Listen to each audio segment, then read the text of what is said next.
Picture this.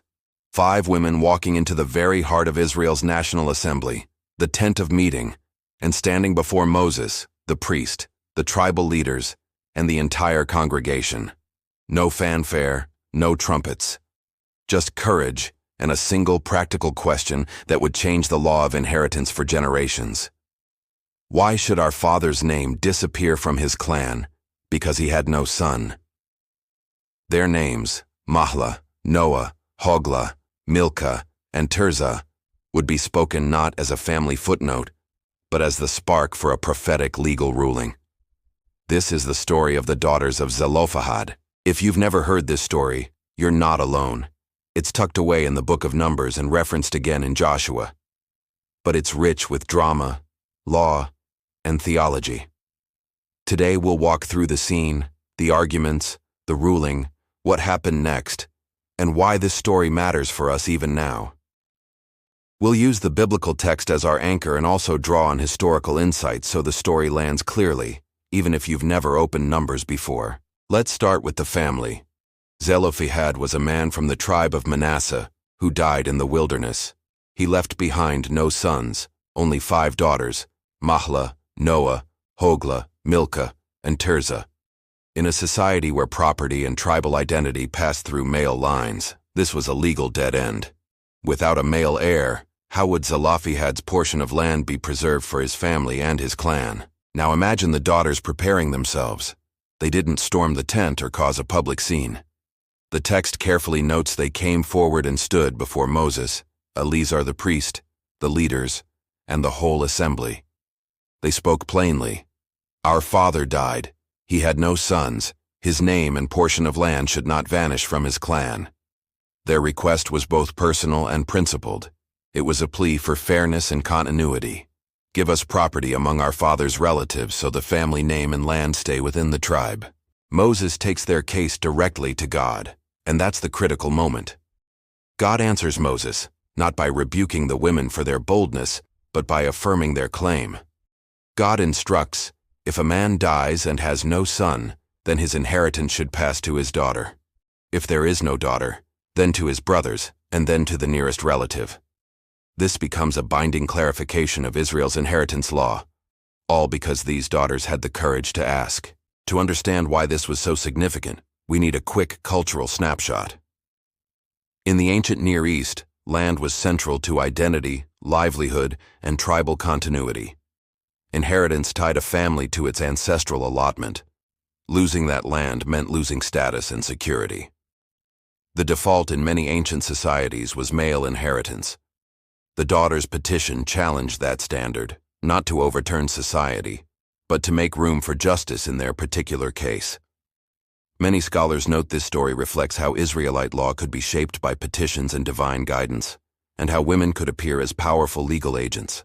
But the story doesn't stop there. A follow-up concern arose. What if the daughters inherit land and then marry men from other tribes? Their land could move out of the tribe of Manasseh, and that would upset the carefully planned tribal allotments.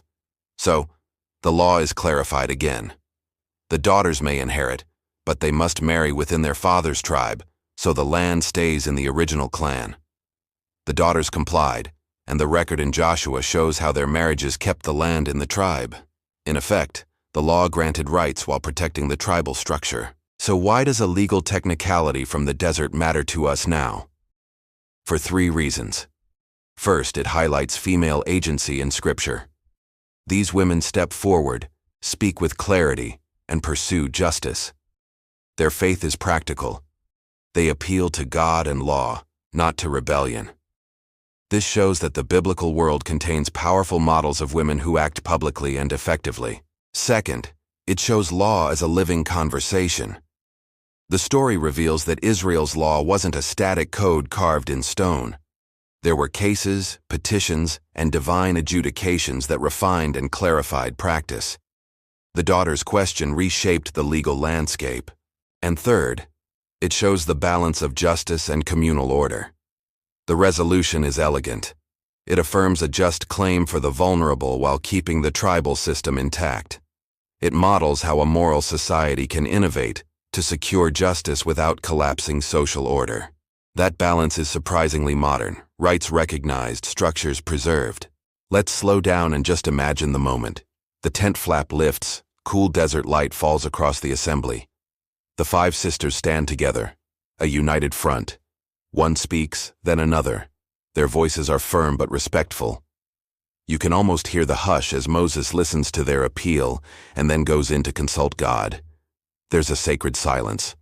And God's answer is decisive, not just for the daughters, but as law for the entire nation. The scene closes with communal acceptance. A personal plea becomes public statute. Now, from a historical perspective, scholars debate the details. Was this an ancient custom just being written down? Was it added later to explain certain land practices? Regardless of its literary history, the narrative preserves a socially meaningful episode, a case where the community negotiated law under divine consultation. Some scholars read it as evidence that daughters could inherit as caretakers of family identity. Others emphasize its legislative function in settling land claims as Israel prepared to enter Canaan. Either way, it's an instructive window into law, gender, and community in ancient Israel. So what do we take home from this for our generation? First, speak clearly and respectfully for justice. The daughters modeled courage paired with decorum. They didn't demand or coerce. They presented a claim grounded in reality and principle. When we face injustice, that combination of boldness with respect is incredibly effective. Second, systems can change when good reasons are brought forward. They didn't break the system, they improved it. Advocacy that proposes workable solutions stands a better chance than mere protest. And finally, faith and law can work together. The sisters appealed to both conscience and law, and Moses brought their case before God. For communities of faith, this shows a powerful model. Seek both moral clarity and communal guidance. Protect the vulnerable while preserving community. It's a balanced outcome we still desperately need today in policy, in our communities, and in our families. Here's the hard and beautiful truth. God listens when the vulnerable speak with courage, and communities bend toward justice when someone is willing to ask the hard question. The daughters of Zelophehad were not famous generals or prophetic giants. They were daughters, often the least empowered in their culture. Yet their quiet insistence produced lasting change. For our generation, do not underestimate small voices in the right place. When ordinary people stand up for fairness and are willing to work within the community to secure it, institutions can be healed and made just. So hear this as a call. Be brave, be thoughtful, and when you see an injustice, speak in a way that seeks both equity and the common good. If you loved this dive into a bold, lesser-known story of the Bible, hit like, share this video with someone who needs a dose of courage today, and subscribe so you don't miss our next deep but easy look at Bible stories that reshape history.